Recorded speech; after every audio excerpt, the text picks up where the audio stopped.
might not be able to do this. Okay.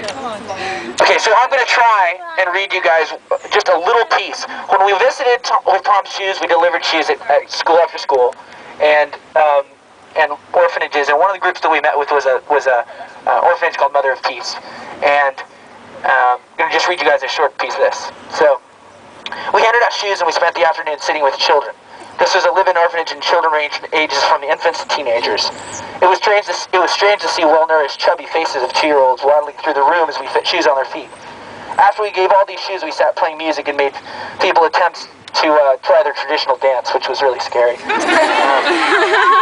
sang songs for us, and we tried to return the favor with a song of ours until one of the caretakers tapped us on the shoulder and said the children had to leave.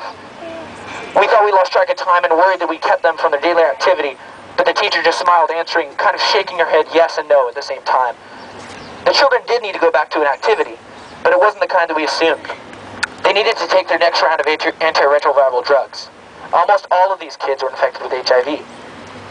We were speechless. This was an orphanage in South Africa, so children being infected with HIV shouldn't have surprised us.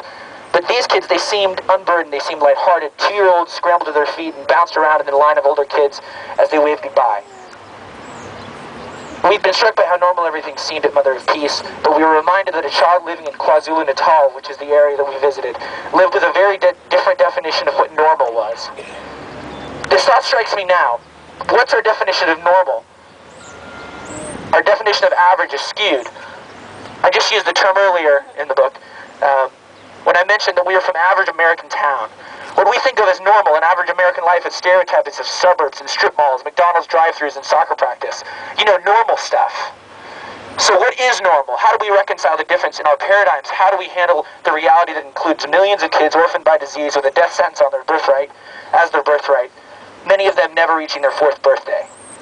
These thoughts sound like a dirty trick, a deliberate tug at the heartstrings designed to plant a guilt bug and sabotage your sense of well-being when you sit down to eat a juicy hamburger or fries, or kick up your feet and watch an $8 movie. But it's not. It's simply an awakening, a challenge to ourselves, whether we choose to engage or remain on the sidelines. Maybe it's a prelude to a greater future for the average American and the average African. It's not far-fetched to think that we could have a great partnership with the many young people across the ocean in Africa who are ready to learn and be empowered. The real difference can't depend on the power of guilt. You see, on that day, thanks to you guys, many people like you that walked here in Cleveland,